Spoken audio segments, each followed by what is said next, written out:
Give us any chance, we'll take it. Read us any rule, we'll break it. We're gonna make our dreams come true. Welcome to Night After Night, a podcast about 8 seasons in a row. I'm Lisa Fernandez, and I'm Chris J. Wardna. Hello. And I'm very proud to announce that we have a special guest today to review this episode of screw this up. 1, 2, 3.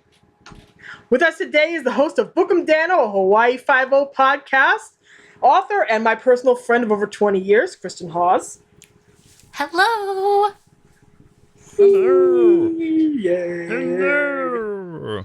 Yay. This is so cool. I know. It's always exciting to have guests, and it's going to be great to get some new blood in here. You know, it's just to make sure everything's. Besides, it's a fancy episode. We need to get fancy people in here. And I'm very fancy people. You're incredibly fancy. Incredibly fancy. I have known you for quite a long time. I know how fancy you can get. It's true. Yeah.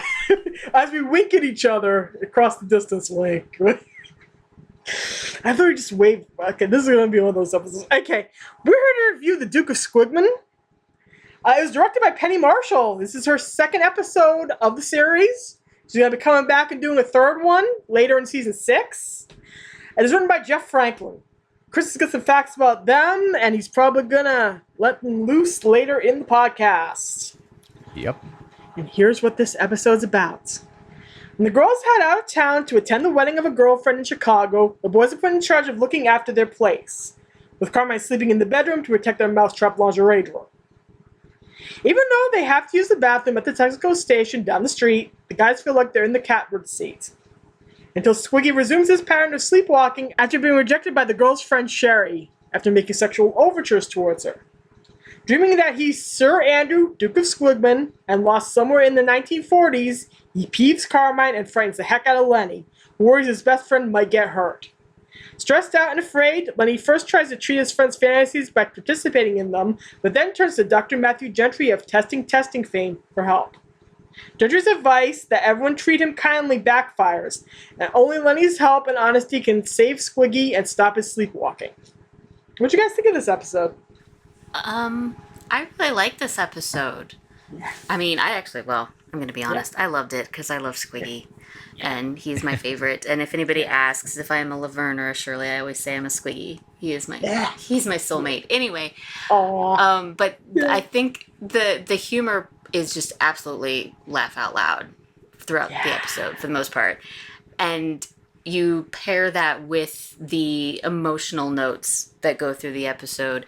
The sincerity and the seriousness, and it just balances very well. I really, really like this episode. Yeah. I did too. Yeah. It's a wonderfully emotional episode, and it's also it's one of those great moments where the characterizations are really like dense and played very seriously, and the more serious they're played, the funnier the comedic parts are able to get in the process, because it's sort of like that's the only way you can kind of find release out of what's really kind of a harrowing situation in many ways. Yeah. It's impossible not to feel for Lenny and Squiggy in different ways during this episode. I really feel for Lenny because Lenny's my favorite. Because, as we established this years ago, Chesh. Yes. Yeah, I'm a Lenny person. I've always been a Lenny person. And are you a Laverne Shirley? My best friend Becky would say I'm a Laverne, but in reality I'm a Lenny.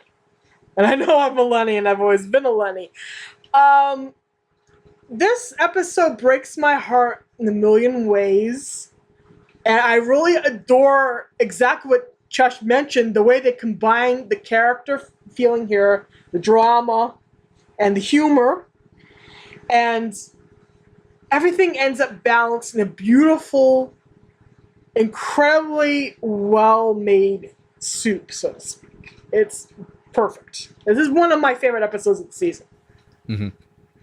Yeah, out of an already very strong season, this is definitely one of the high points. Yeah, this is a darn good season. You could tell how hard they were trying to get back on top of the pile when it comes to Nielsen ratings.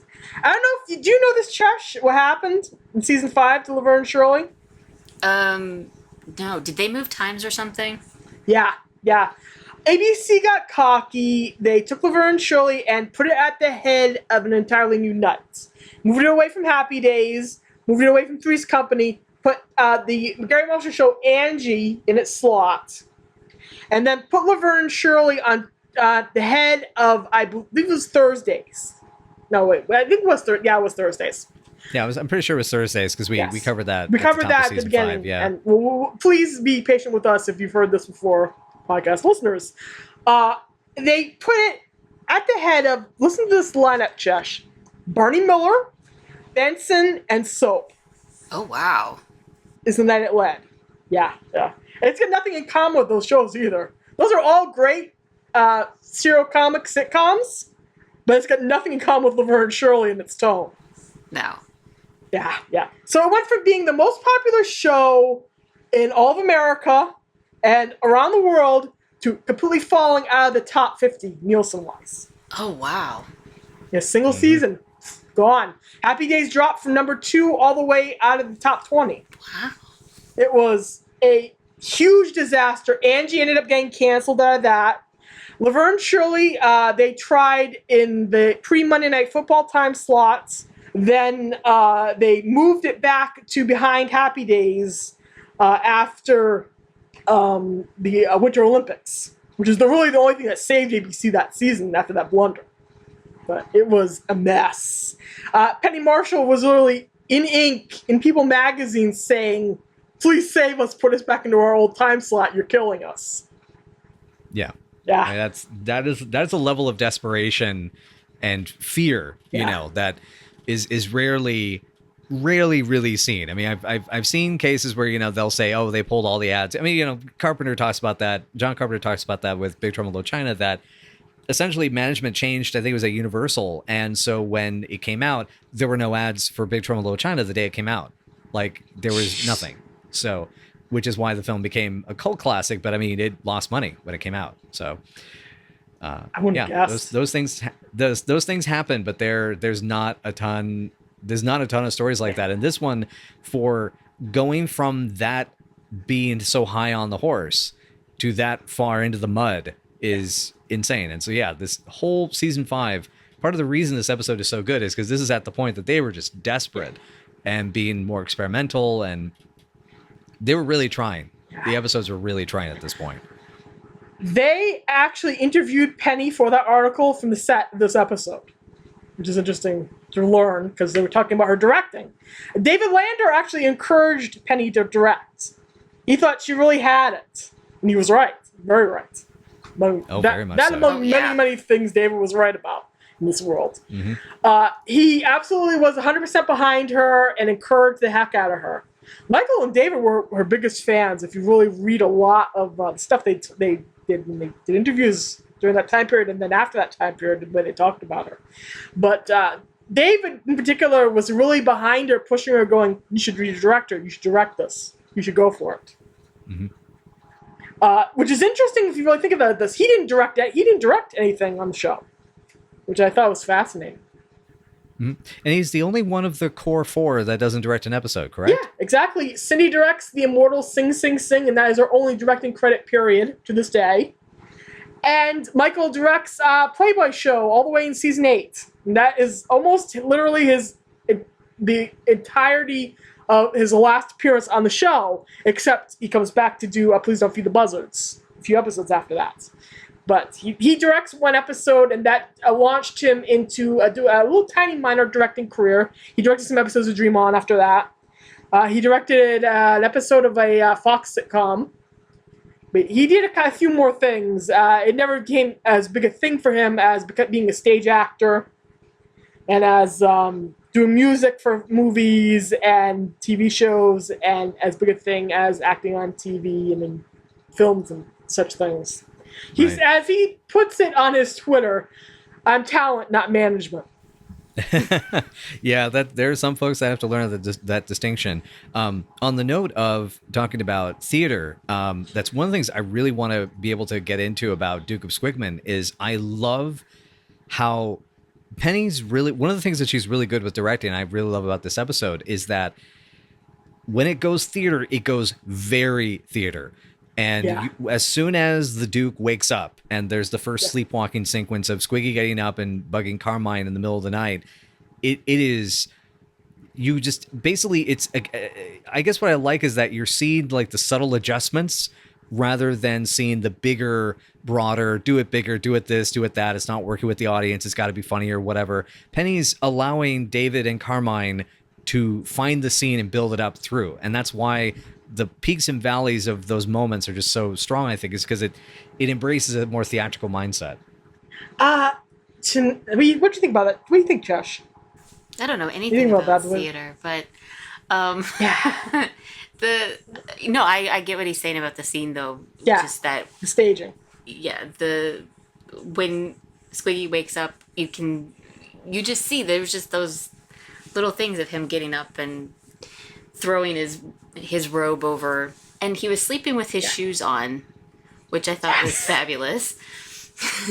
But I mean, and then he goes in and he wakes up Carmine for a hot toddy, and it just, the way they played off each other, that Carmine is somewhat irritated and confused, and Squiggy is the Duke of Squiggman all the way through, and Carmine's just baffled yet pissed, and it just plays so well, just the back and forth, and then he leaves and can't fathom what a Squiggy is, that it might be a jungle virus.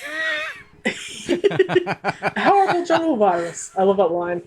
I love that Carmine jumps out of bed ready to punch something. Yes. That always makes me laugh. His immediate reaction to anything is to punch it. He's immediately back in boxer mode. He's gonna murder somebody, anything that's in front of him. Wasn't there that old cartoon with the sleepy guy, and as soon as he heard the bell, he just starts swinging? Yeah. Gosh, which cartoon is that? I do remember that. I vaguely do remember this. I was gonna mention about Penny's directing style. For me, you could tell she has it right from the beginning. You could tell in this, you can tell in Squiggy and Love. But what really, really, really sets it in cement for me that this woman is going to go far is how she directs Dating Game, which we won't get to until season 6. But that is such a good episode. I think you like that one, Chesh, too, Chesh, right? Oh gosh, I can't remember the last time I've seen that one. I mean, It's one where Lenny and Squiggy go on the dating game. Oh, okay, yeah, it's been a while, but that was a good one. Yeah. It's a darn good one. It is a darn good one, and for me, that's when it sets in stone in my head that, oh yeah, this is a woman who's going to break the box office. She's going to become a big deal as a director. And Penny was a huge deal as a director. Yes. First woman to break over 100,000 at the box office, about 100 million at the box office, right? I can't remember the exact stats. Something like that, right? Something like that. It was big. Yeah, it was big. Yeah, and it was big. There we go, the movie Big. And she did it again and again. And she did it with A League of Their Own. And she did it with Awakenings. And she did it with Preacher's Wife.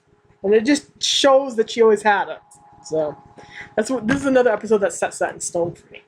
Mm-hmm. Oh yeah, she's got a good feel, and you can tell just by the way she kind of lets the actors go.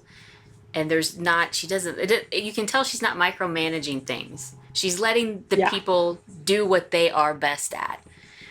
You can just see it. You can feel it. The whole atmosphere that she creates. You know that she knows what she's doing from the get-go. Yeah. Mm-hmm. Yeah. Oh, that's fabulous. I was also going to mention that's also one of the interesting things about this episode in comparison to Squiggy and Love, is that Squiggy and Love is Penny directing, but there's still a lot of Laverne and Shirley in the episode. This is very interesting that the girls are completely away from this situation, and that it's really, and season 5 definitely started to experiment with this a lot more because they, were just trying different things just to figure something that worked basically. And I thought what was kind of cool though is that it allows, as we're saying, like to kind of wind up the actors and then let them go and like really build up these scenes. It also sort of fleshes out the world a bit, and it allows the presence, I think, of Penny and Cindy's influence to be sort of felt in different ways, because they've sort of set the standard for like how certain jokes are going to rhythm, the physical comedy, the way the ad lib bits where yelling and shouting and stuff happens, But as you're saying, it's incredibly well directed, and I'm wondering like even how much because by this point they had Joel Zwick, who did an amazing run. They had Alan Rafkin, Alan Meyerson, Howard Storm, etc. James Burrows, who's a freaking legend. You know, Yes. there was a lot of folks that Penny got to work with by this point that like really, I think, inspired. It's really special. And yeah, and that's the thing. I mean, we're still mostly just kind of focused on details of the first half. We haven't even gotten to a lot of like the second half with like the whole Gentry thing, and then the big monologue and the confrontation. I mean, there's some amazing impact throughout this episode, which is not to, what I also love is that great sweet spot that Laverne Shirley sometimes hits, where it doesn't. It is funny without detracting from the drama, and it's dramatic without detracting from the comedy. Yes, that's one of those sweet spot episodes for this. I was going to mention two things. There is a reason why this is so boy-centered. Apparently, this was a attempt at a backdoor pilot for the boys. Oh, really? Yeah, another one. There was, one of three. There were 3 Lenny and Squiggy pilot attempts. The first one they actually filmed, and it made it to the pilot stage, but it did not get picked up. It was Lenny and Squiggy in the Army. That was in season 1, where Lenny is established, has already joined the Army. He is already a private. And apparently Squiggy joins to be with them, and the whole thing takes place on an Army base. Okay. Eddie Mecca was there for the taping. Eddie Mecca described it in quote unquote as too much frosting, not enough cake. So in other words, the boys are the frosting to the Laverne Shirley cake. When you take them away from the girls, it's just frosting, according to him. That was his opinion of it. It didn't sell, apparently, even though it did very well among ABC executives. I think it was because they didn't have a time slot for them. I'm pretty sure that's why it happened. There was a second pilot that Michael and David worked on somewhere around the season 3, season 4 time frame, where the boys were supposed to pick up and move to New Jersey together, which is the mecca of music for them. The Squigtones were going to be a bigger part of the pilots. They were going to try to launch their music career while living where they came from originally, when they were little tiny kids, and not realizing that right around the corner are the Beatles, in Michael's words. That their kind of rock and roll is about to be completely outmoded in a snap of the fingers. And this is the third one, and this third one sets up the notion of the boys having their own adventures while still living in the same apartment building as the girls, still staying in Milwaukee, but they're off doing their own thing. And you can see they're kind of establishing Lenny as the, in quote unquote, more mature voice of reason, and Squiggy more as being more wild cuckoo lander in this little tiny pilot. I don't know if Matthew Gentry would have been a regular. I think that would have been interesting. Mm-hmm. But yes, that was the purpose of this. Also, I want to mention, if we're going to do a comparison thing, Laverne's pretty fairly present in Dating Game. Cindy is in and out in Sing Sing Sing. She's only there for a little tiny bit, and Michael is not in the Playboy show at all. So it's very interesting to think of how much a person will end up using themselves when they're sitting there directing. Yeah, putting it as abusing oneself while directing is a fantastic way to phrase it, because I have both done it and seen it on set. Yeah. So that's pretty that is pretty damn accurate. Because it's an interesting challenge to try to find yourself. You really have to be able to trust the people around you to keep things going. And that's why I wonder if, as you're saying, like if this was the backdoor pilot sort of situation, trying to establish the boys in their own sort of way, it's because your focus is sort of torn, and you have to change hats basically, and you have to have that crew with you. Whereas here, if David's pushing upon Penny, you got to do this episode. It allows her to really focus on the directing of the episode and really focus on that. Yeah. And so that's kind of cool. And that's also, as we're saying, like, it shows the impressiveness of, just jumping in, and she goes in and does, and ends up being kind of a natural. It's amazing how humble, when she talks about it in interviews, how humbly she talks about her directing. Yeah. Yeah. Who do you want me to be? Do you want me to be Laverne? Do you want me to be me? And what she talked about, how she would approach directing, is really fascinating to me. I was going to mention, by the way, also, she still has a Dennis Rodman documentary that's in the editing process, so we still haven't seen Penny's final film. Oh my gosh. And she died, she passed, as of this recording, she passed 3 years ago. Yeah, so, yeah. Yeah, because if I recall, that was one of the reasons you wanted to start the podcast, if I recall. Yeah. Yeah. That was top 10 one of the reasons, and then Dave has passed in the process of us doing this, and Yep. I'm glad that in a way, in our own way, we're kind of preserving this thing that we all love or have come to love or enjoy. So yeah. Okay. So getting into more specifics, I'm looking at my notes. Do we want to give a shout out to the phrase Toad Burger?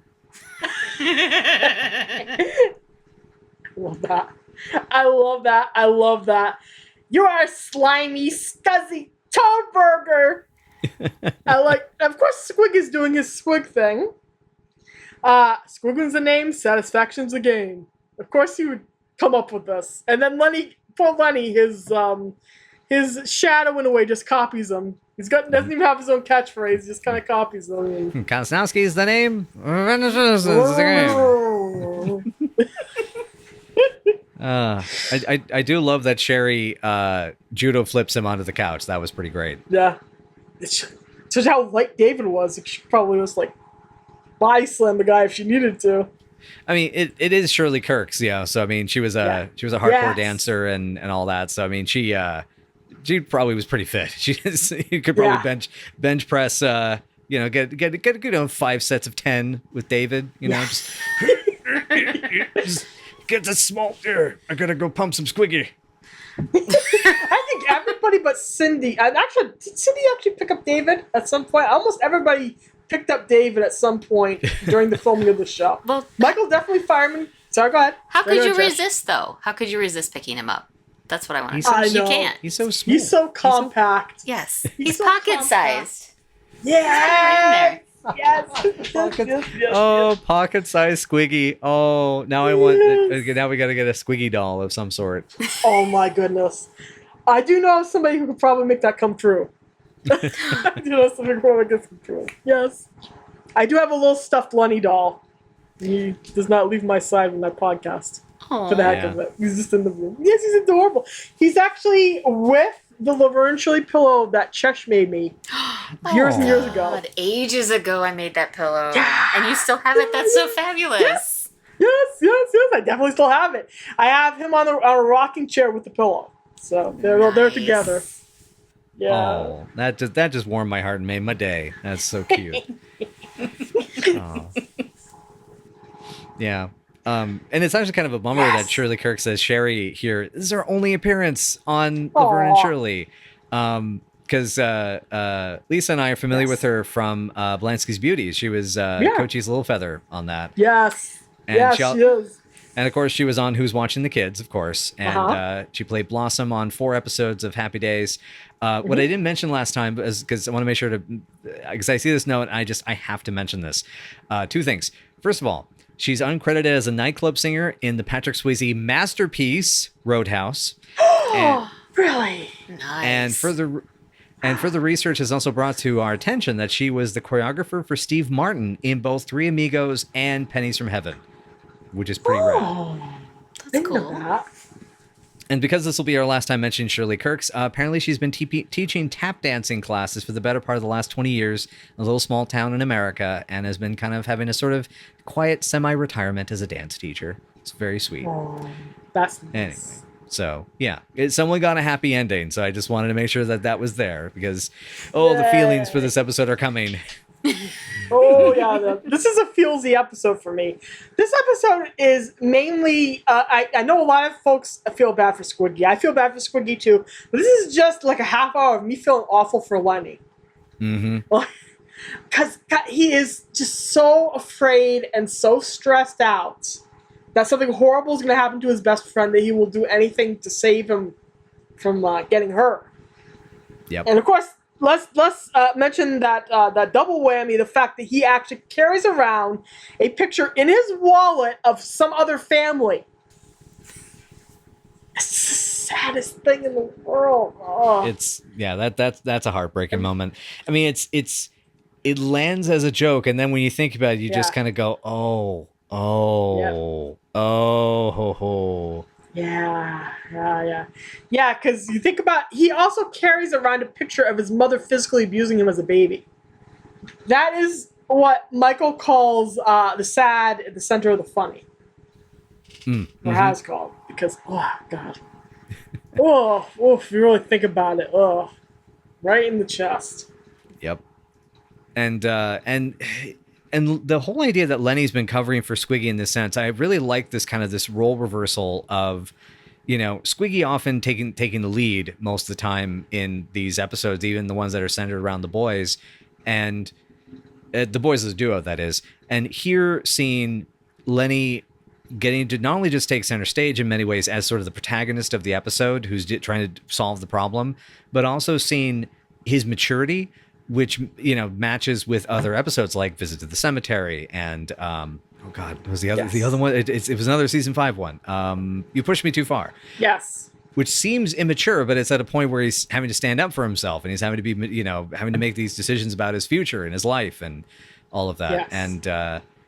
And that's that's the growth of that character. And and I also like that similar to how Squiggy drags Lenny along as a shadow, Lenny having to come into the light, basically, he has to drag Squiggy kicking and screaming back into it as well in the realization. Yeah. Yes. Michael has described Lenny as Squiggy's 6-foot prop. And in a way, yeah, but in a way not.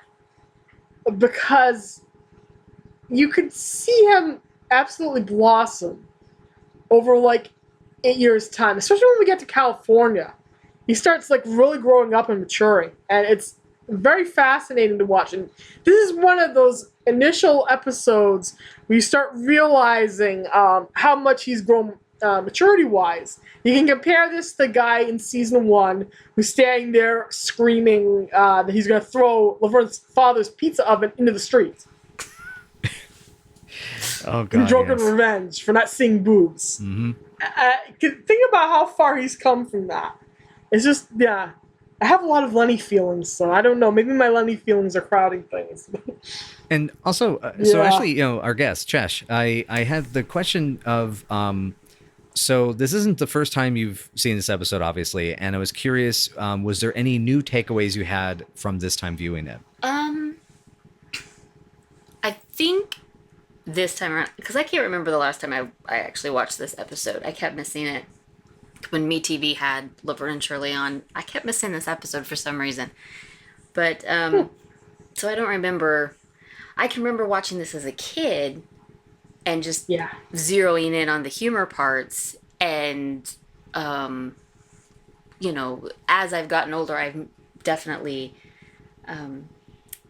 really kind of understood more the more poignancy of this. And my real big takeaway from this episode is obviously that Lenny and Squiggy are friendship goals, because here you have Lenny so worried about Squiggy that he goes to the psychiatrist to try to figure out a way to help him.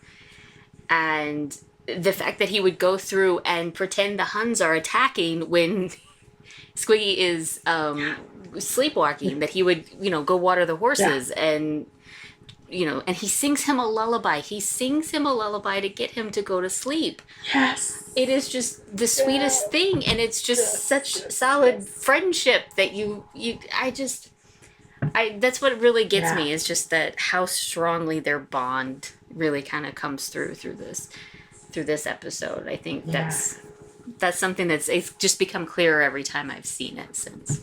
Yeah, no, I absolutely agreed. Yeah, the lullaby, just that tugged my heartstrings. It's so sweet. I made sure to write it down so that I can make a recording of it at some point for this episode or I don't know how I'll use it, but it's like I want to remember this one because even the lyric. What I also really like about it, is as you're saying, friendship goals, right? Is that typically Lenny and Squiggy, even their friendship is kind of gross and kind of weird, but they love each other.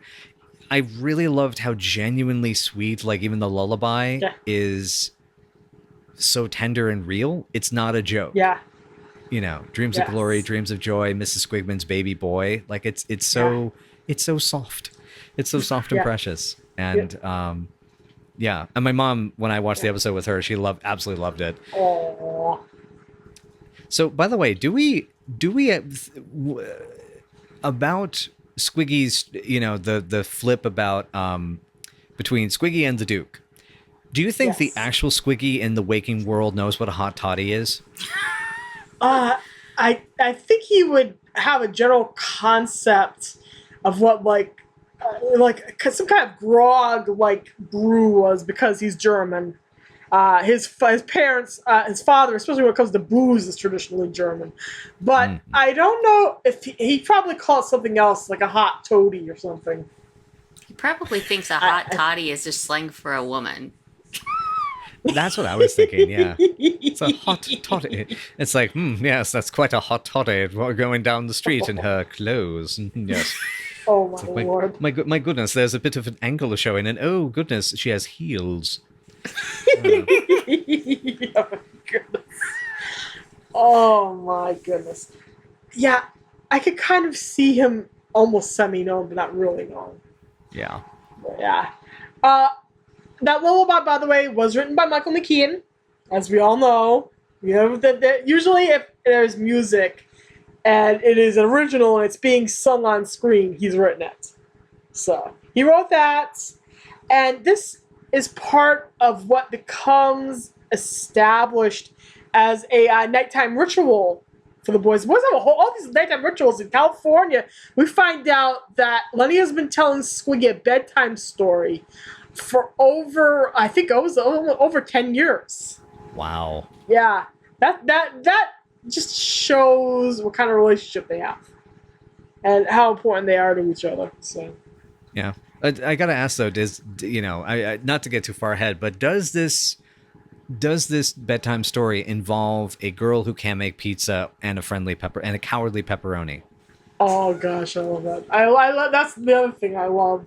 Oh, that story. Oh, let's bring back memories of Whitey the Fireman right through the chest. Yeah.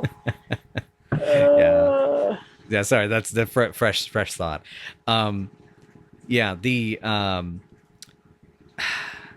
It's interesting also that the softness between the boys is then contrasted so strongly with the violence of Carmine Ragusa in this episode too. Yeah. Did that take anybody else by surprise? It's kind of almost necessary of Carmine being Carmine and willing to murder anything that comes in the room. Okay, here's what sticks out to me. Here is the ultimate question that almost everybody I know asks about this episode. The boys have an apartment upstairs. The boys have a usable bathroom upstairs, apparently, to some degree. I mean, sometimes there's tomatoes being grown in the tub. Sometimes there's pudding in it. Sometimes they sleep in the tub because they're afraid of the dark, apparently. They sleep in the bathroom like once a week. That's mentioned. Why not they go into the Texaco station? They could just go upstairs and then come downstairs. That's my ultimate question here. Yeah. I'm just gonna think. I just have to think that there's some sort of Lenny and Squiggy science experiment happening in that bathroom that the girls know about. And so their bathroom has been off limits for a while, and they've been using the Texaco station for a while. That's my guess. That's a good guess. Possibly. Yeah, some weird science project in the bathroom that's become this like disastrous mold the size of a Buick that has the voice of Jeffrey Combs or something. Well, we know they have a friendly moving blob named Robert that lives in there. We know that it was so horrifying as of early in the season that when Shirley had to go in there to grab water to give Lenny a foot bath, she ran there screaming and then ran out. And Lenny's advice to her was, just stay low, you'll be fine. God, that means it's on the ceiling. It's like a Half-Life barnacle. It's like those drippy, slimy molds from Modern Resident Evil, that horrible house. Oh yeah, the molded, right? Yeah. Yes, the molded. Yes. Yeah, yes. the hideous black mold goop monsters. Yes. Yes. AKA the Oily Maniac Part 2. Wow, I cannot believe it took me this many episodes of this podcast to reference the Shaw Brothers as the Oily Maniac. Oh, God. Always proud to offer you those opportunities. Thanks, honey. Oh, Lord. But yeah. I think of that every single time I watch this episode because it doesn't make any sense because they could literally just go upstairs. But I guess that's the reason. Yeah, I agree with definitely the assessment. There probably is some creature up there for sure. I agree with that concept. It could be it's being remodeled. There might be some plumbing work that needs to be done because we know that it's an old building. It is an old building. Carmine even had to repair his. He was fixing his plumbing a season and a half ago. So the boys painted their toilet bowl black for some reason. Yeah. That's the last thing to clean. Gotta give them credit for that. Anyway, I love Lenny's line, "Oh, Carmine, we're home from the men's room, darling." Oh, God. I cackled so loudly at that line. Yeah. It was great. Michael's delivery throughout this episode just murders me for multiple reasons. Michael and David are in a full duet in this episode where it's just like, when you hear them talk about how they came up with Lenny and Squiggy, and it was through years and years and years of improvisation, you kind of go, when you watch this, because you can see that all the improvisation that went into the finished product here. Mm-hmm. And you can see how it's like breathing for them. Michael has called Lenny his second state.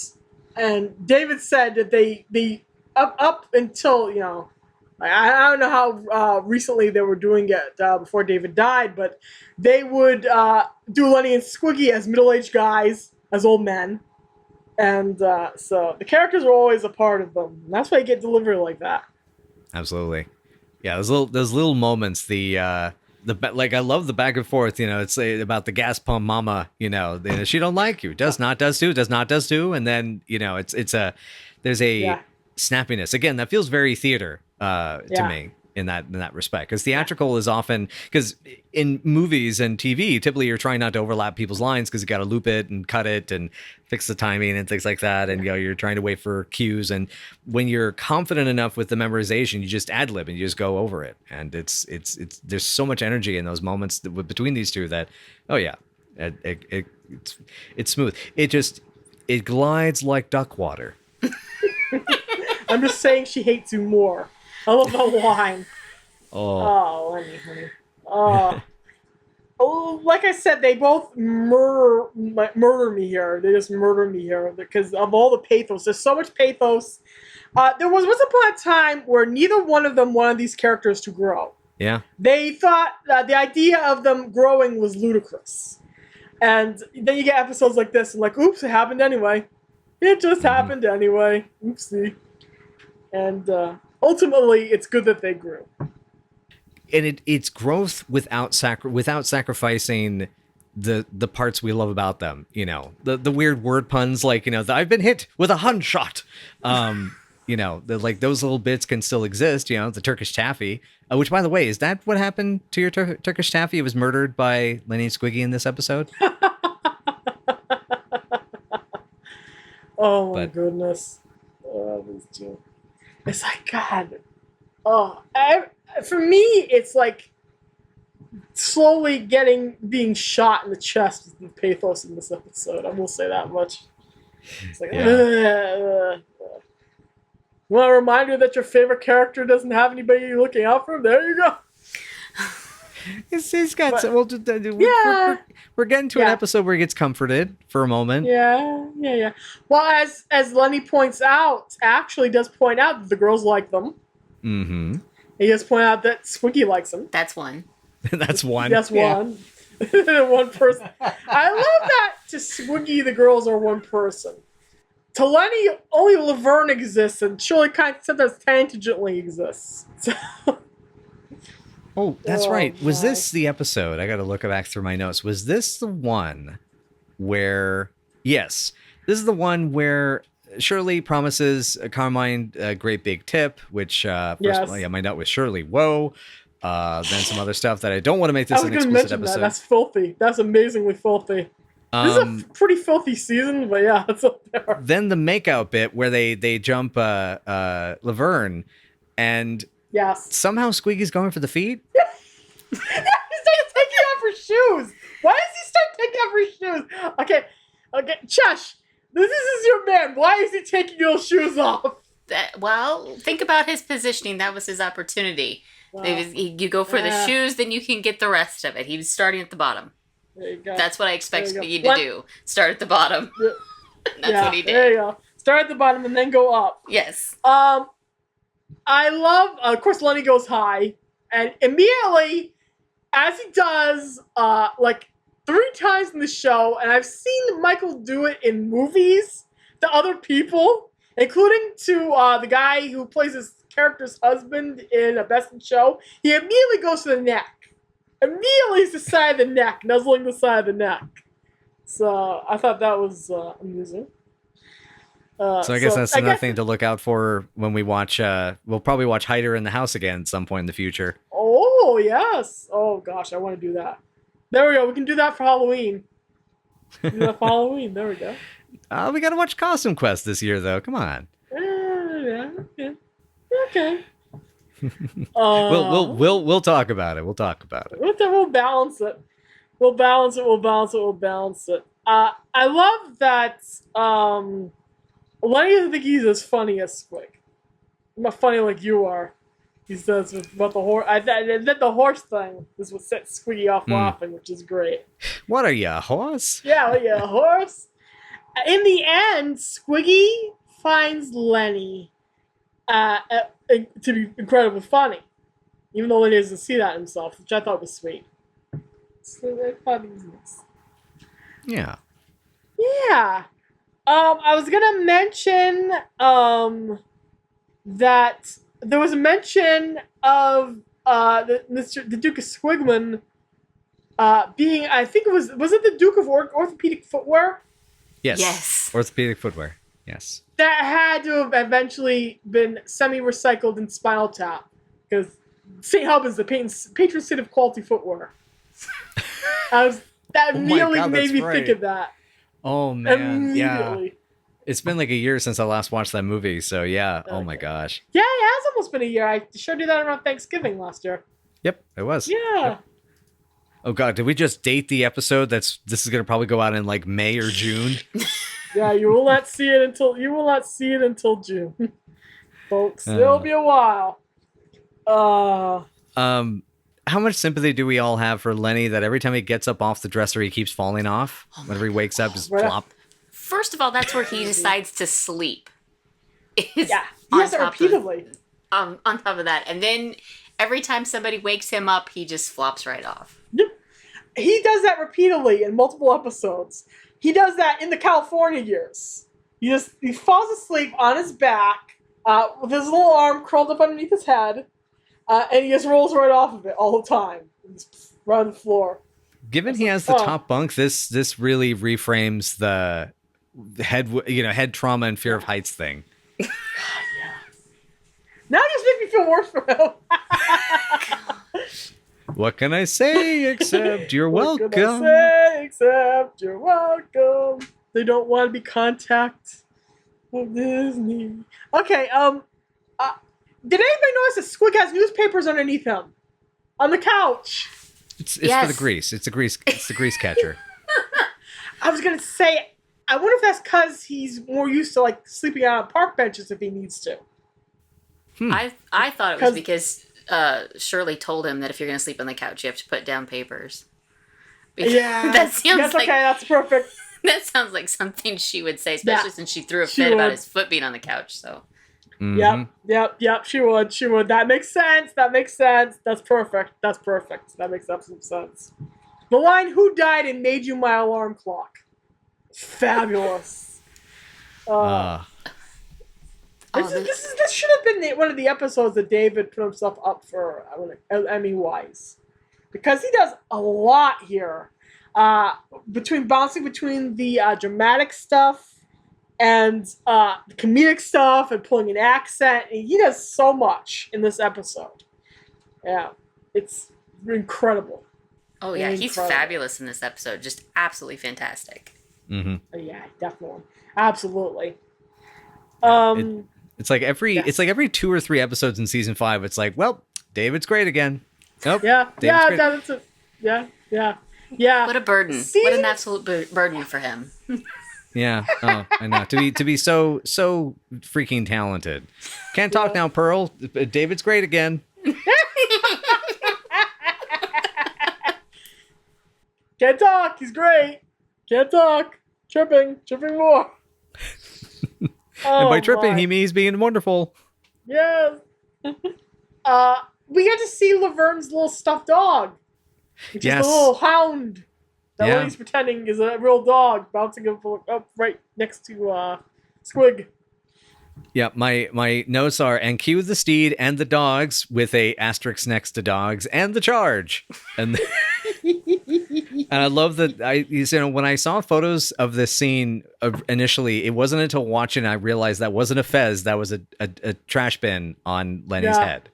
Yes. They both have buckets. No, does Squiggy have a lampshade? I think Squiggy has a lampshade. What they both have. I know that's definitely a trash bin though. He's pretending he's a helmet. Because, yeah. Oh no, not the Huns. Yeah. Not the Huns, the way he says that. Oh, honey. There's actually a little note here that says, "Ugh, this is so breaky, my beloved." Oh. God. Hey, it's my favorite character. I know. No, that's cool. We both have known you long enough to know that this is going to have that effect. We just we chuckle because it's so you, and we're delighted. Yeah. Yeah, it's true. Yeah, I guess. Yeah, I guess. I guess that's true. Oh my. I love that when the second Carmine's actually being helpful here. Mm-hmm. Carmine doesn't want Squiggy to die either.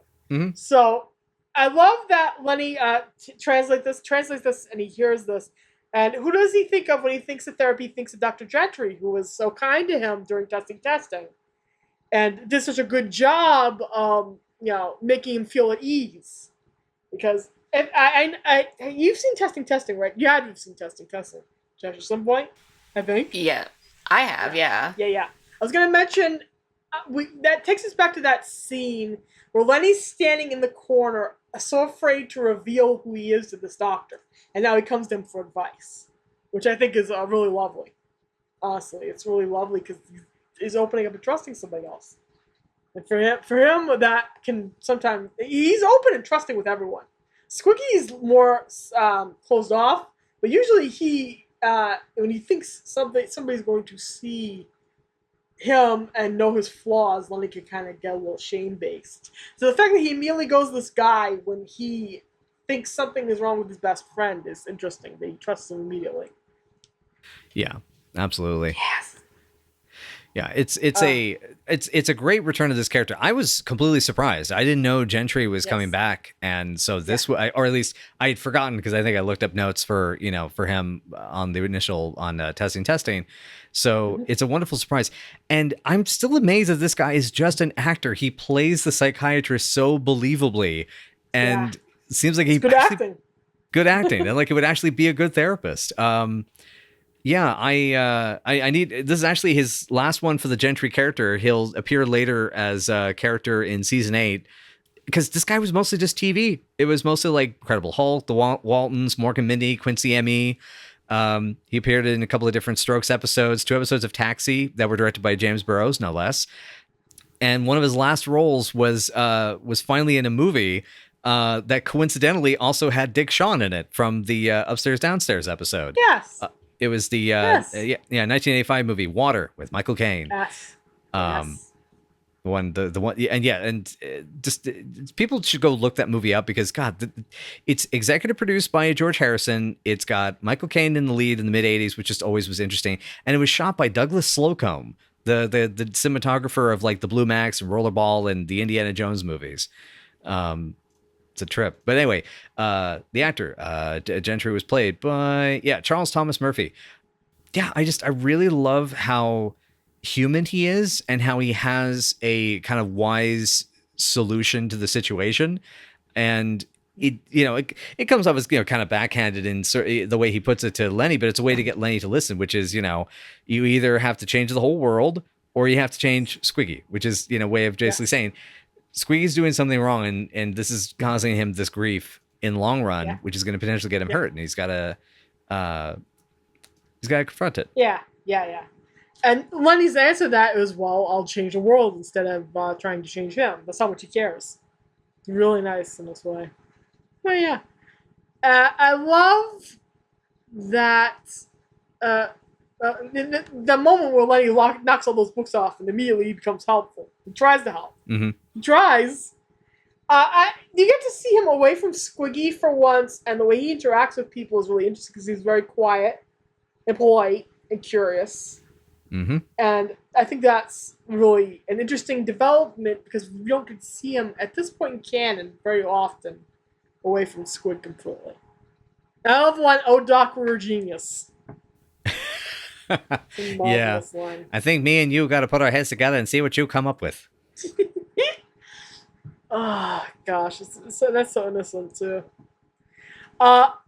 There is also a line here. Also, Shelley, that I marked down. I marked this down. Also, Shelley Michael is very handsome in this scene.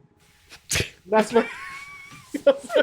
Yes, he looks very good in that scene. Hey, future me, can you cue a laugh track?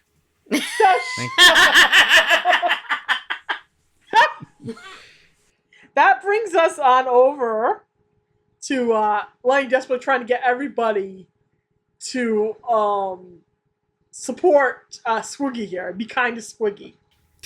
And I love Frank's "It'll kill me." It'll kill me. my mom laughed out so loud, like just oh my god, that got her. Yeah. Oh, yeah. And I love the synchronized "Hi, Squiggy," which Hi, Squiggy. it mirrors how one of the things I love about Penny in her directing for both this and Squeak in Love is that she's great at these synchronized moments with a group of the actors do something all at the same time, because it is funny to see that because in Squeak in Love it's where they're like, you know, they're disgusted by the whole Squiggy with the girl, thing. I can't remember the gal's name. It was Victoria or something. Gosh, sure. Let me think. I mean, I will come up with that. Keep talking. Go. But it's where they all move their chairs and the table closer, and scoot, and yes. As they're watching, it's just it's such a great gag. And here it's echoed here with the "Hi, Squiggy," with all three waving and the same facial expression. It's so good. Yes. So good. Penny actually does another scene like this upcoming in an episode that the last episode that she directs for the show, which is Dating Game, where Laverne, her California boyfriend, Shirley and Carmine all have to sit in a row and hold up tinfoil in a desperate attempt at getting their set to work. Nice. And that's a really good example of what she could do. Very nice. Yeah, I was going to mention that Edna really tries to connect with Squiggy here. And she's right that they rarely talk, they rarely interact. And it's actually genuinely nice to see them all interact in that way. And even though Squiggy could care less about interacting with her. His line delivery, please don't beg. Let me bring it to you gently. There's no future for us. Well, I got a future, but most of yours is used up. And wow. Wow. And the best part, though, is that there's Carmine holding back Frank the entire time until after he delivers that line, and Edna's like, now, get him. Yeah, and he starts hitting Squid with a pillow. He's just hitting him with a throw pillow. Right ahead. And it's like, Carmine, you're doing it wrong. You gotta throw it. You don't use like a rack. What are you, some kind of caveman? Oh, wait. Pause for effect. Pause for effect. Poor Carmine. Poor Carmine. I feel bad, especially because season 5 he's been such a better boyfriend. But I'm editing in between recording these, I've been editing the episodes of season 4, and I'm just like, damn it, Carmine, shake first, angrily. Oh, in season 4, they literally put the festival where Carmine ruins the gang's attempt at doing a Grease pole climbing contest to get a trip for Grandma DeFazio with his jealousy, right next to playing the Roxy, where he tries to seduce Shirley while she thinks she's someone else. And it's like not a good look. And they close the season with him accidentally punching Shirley in the face. So it's like, and also being a big jealous baby, big dumb jealous baby. Oh. Baby. Oh, that's why we're just going to enjoy Carmine in this episode, because he was quite helpful and quite patient and quite funny. So this is the ideal Carmine. We're just going to hold on to this for a little while. Yeah, just enjoy it for now while it lasts. 'Cause I'm sure there'll be something else. There'll be something later that certainly will just oh god. I just it's one of those, I know something's coming, you know. I know the Carmine character well enough to know that. I know myself well enough to know there's gonna be something around the bend. But yeah, this was ideal. It's one of the reasons I also do love this episode, is that like all the characterizations feel so on point with all the characters and everybody in it. It's a mixture of, it's the performances, the script is really solid and put together, the gags are really good, and that everybody gets a little moment or a line. Yes. That's a good zinger. I was going to mention that he's really good in season 5. He kind of develops in season 5, so we should lay off Carmine a bit. Just a bit, just a teeny little bit. We should lay off of him. Just a little bit. I will reduce my speed from 60 to 59.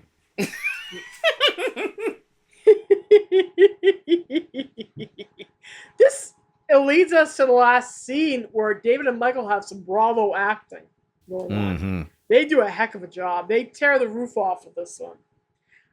When you go from funny stuff like Teamster to Teamster to Squiggy reprising the lullaby as a shout of defense, and Squiggy just kind of melting down and finally just sitting down and going, everybody hates me.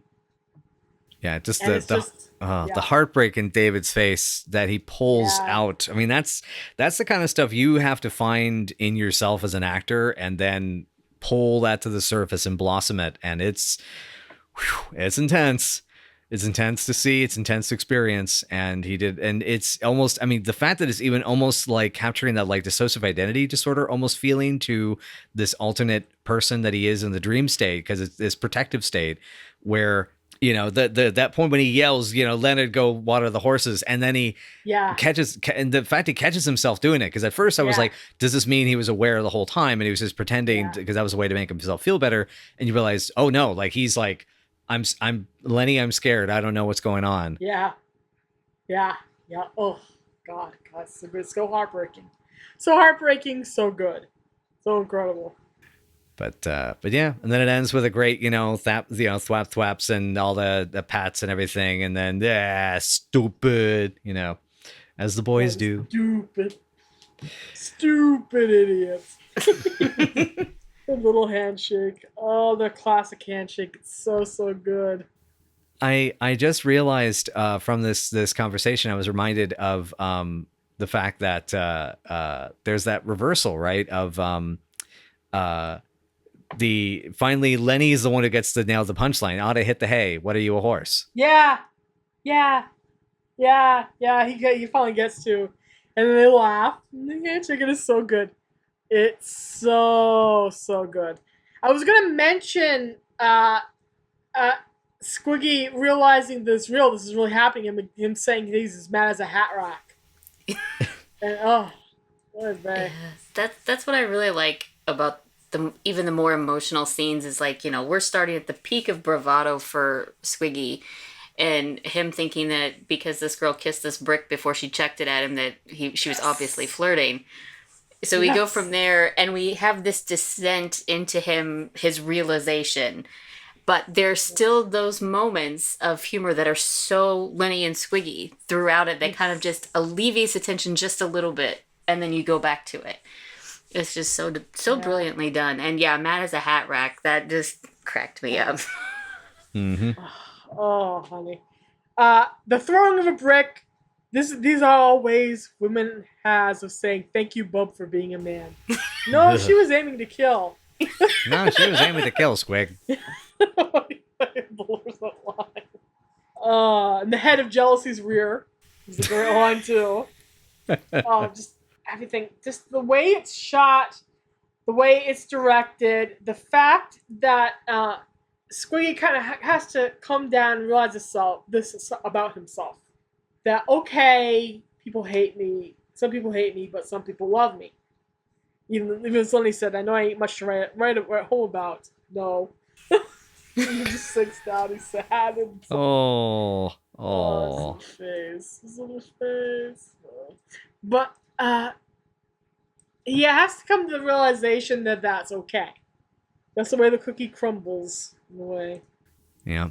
And I also adore, we made note of this when we were watching the episode.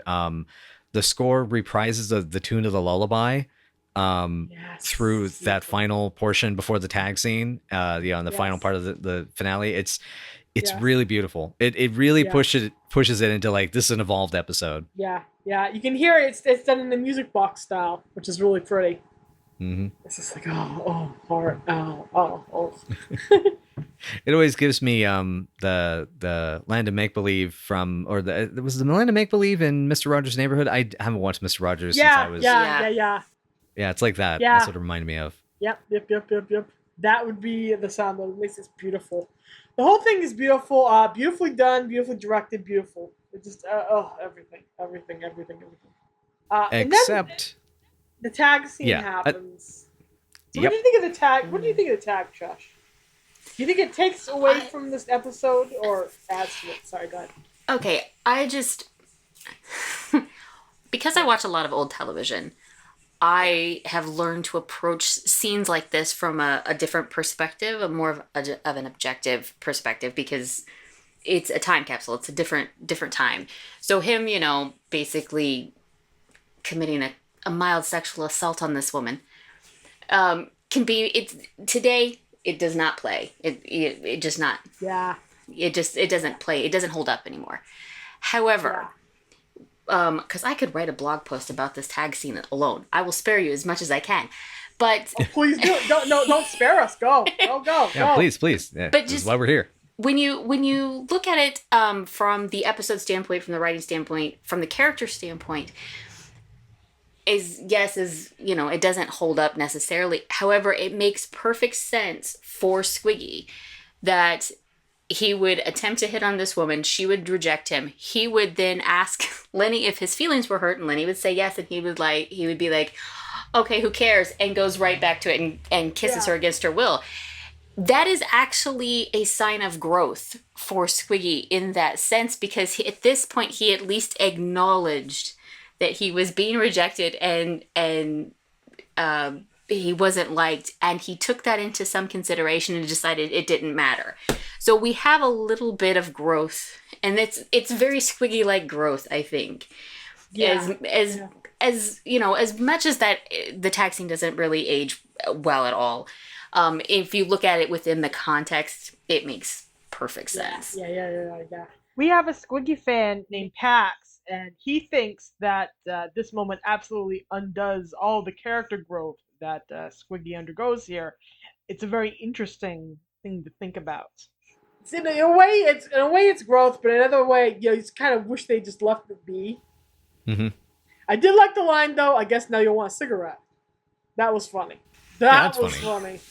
Yeah, if it was a consensual kiss that went awry, that would have worked better for me in that respect, I think. Yeah. Or if he just he acknowledged that he had been rejected, but then went right back to hitting on her again and annoying her, without the forced kiss, I think it probably would have been just as well. But as it stands, that she hit him with something more than a brick after the camera's cut. You know that, right? Yeah. Oh yeah. Certainly. Because well, you don't mess around with Agent Rogers from Repo Man and expect to get away without a problem. Yep. Boom. Oh my goodness. Oh. I love how that actor actually plays the girl in the tag scene. That's Susan Barnes, who that's Adele Harrison from Shirley and the Older Man from the season 4 finale. And I did not recognize her. Oh, wow. Exactly. Cool. She was even a member of Blue Team on the Army episode, and now she's just simply Girl.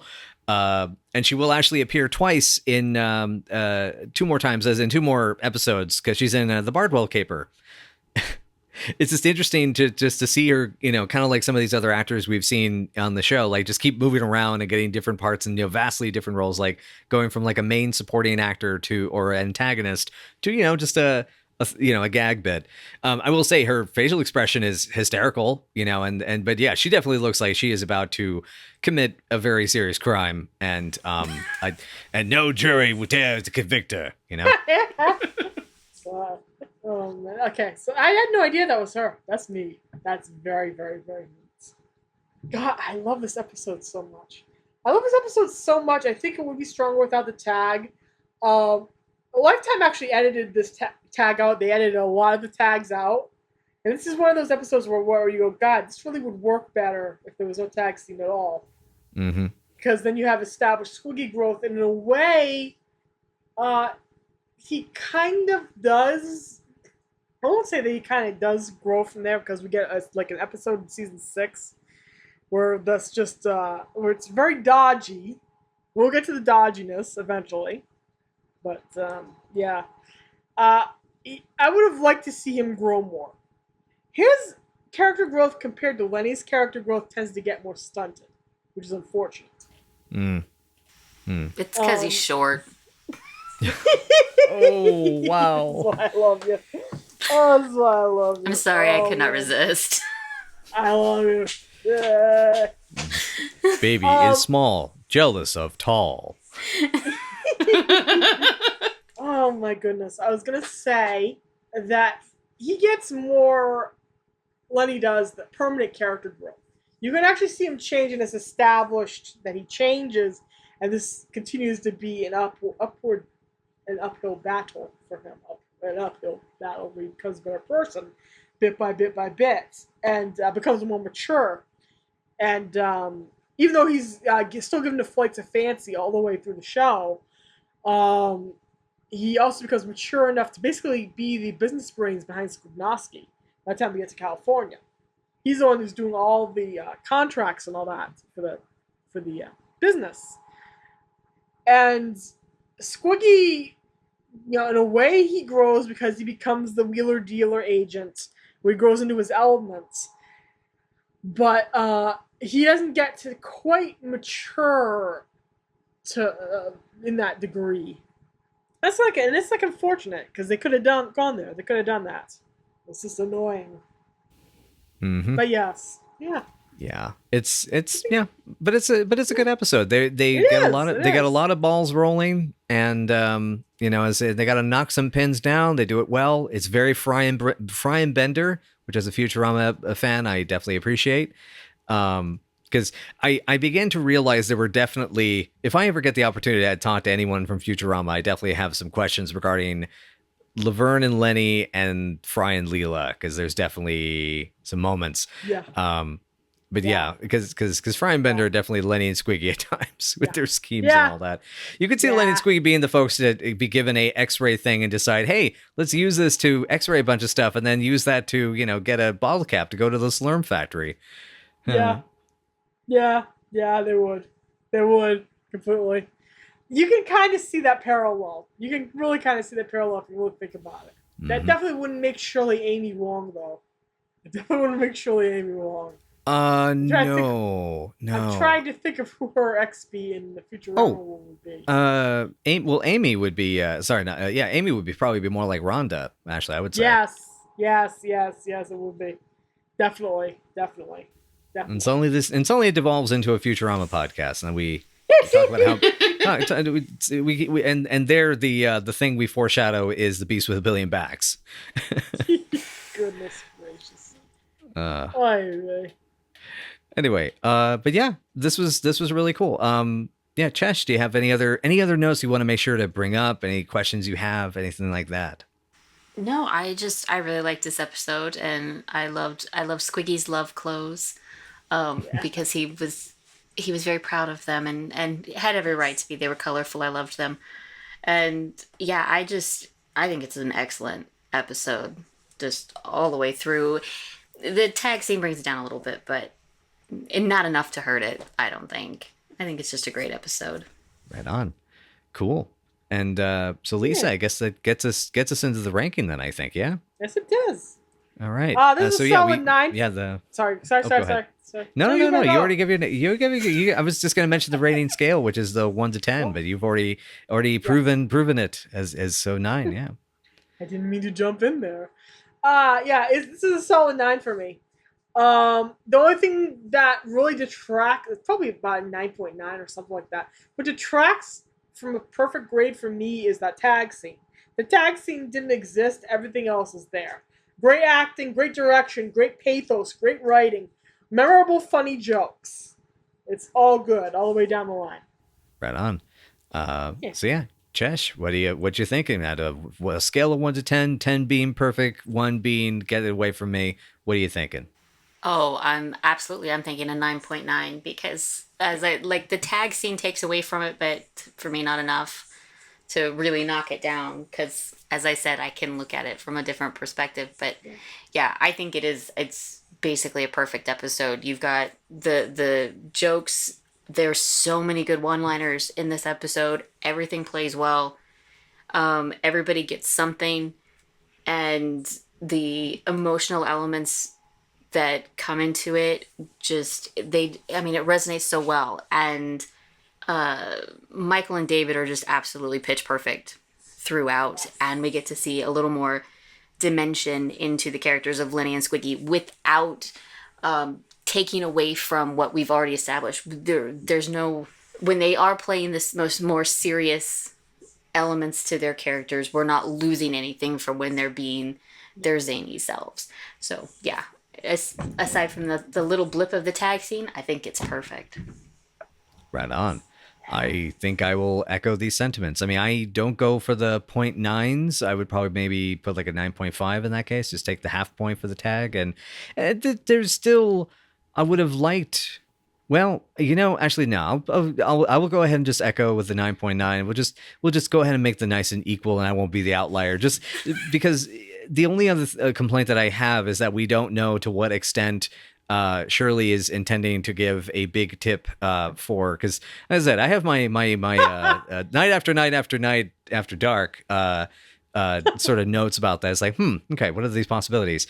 As you probably well know, Lisa and I talk about these things, at length.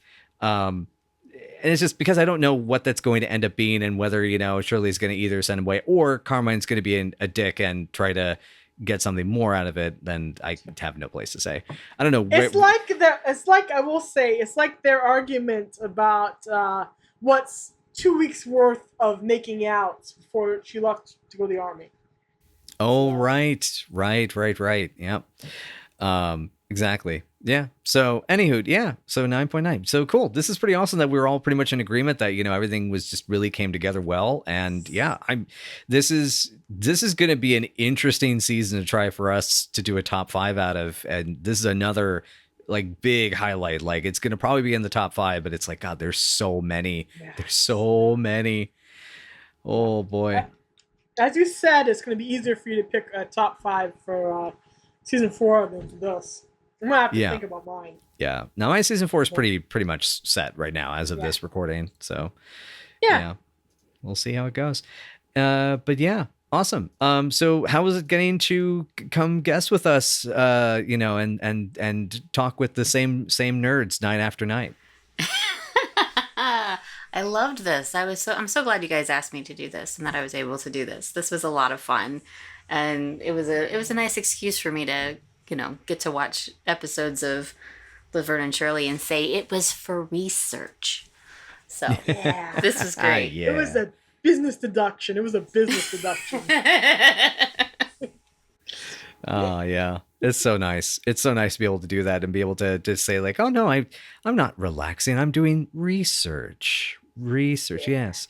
I mean, admittedly, when we do we're on a serious tear through these episodes, we're sometimes spending about like 10 hours a week prepping for these episodes, because we had to go through, got to do notes, research, look up all these different factoids and whatnot. So, but that's awesome. Thank you so much. We were super happy to have you here, and tell the folks at home what you do. Where can they find your work? You said you also have your own podcast, because all of us have to have podcasts today.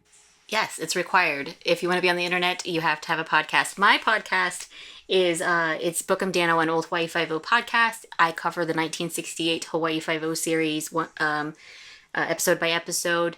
I'm as of this recording, I'm starting season 3.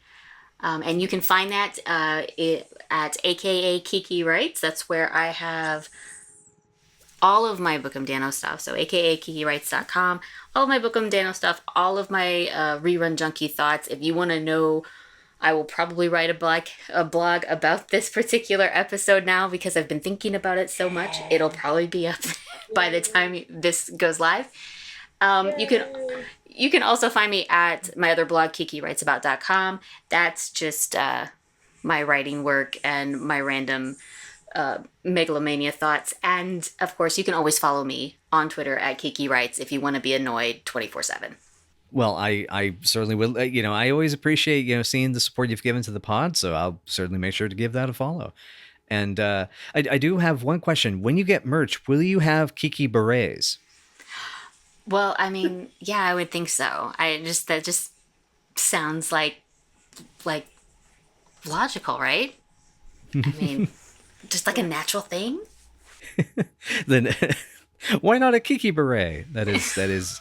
I'm trying to remember what Mr. Science Theater episode I'm pulling that from, and I can't remember exactly. I'm blanking out. I definitely did not know what you were referencing at all. Yeah, it's like, why the heft? Why not a Kiki beret? Yeah. Like, I can remember that. I don't remember that reference. Oh my goodness.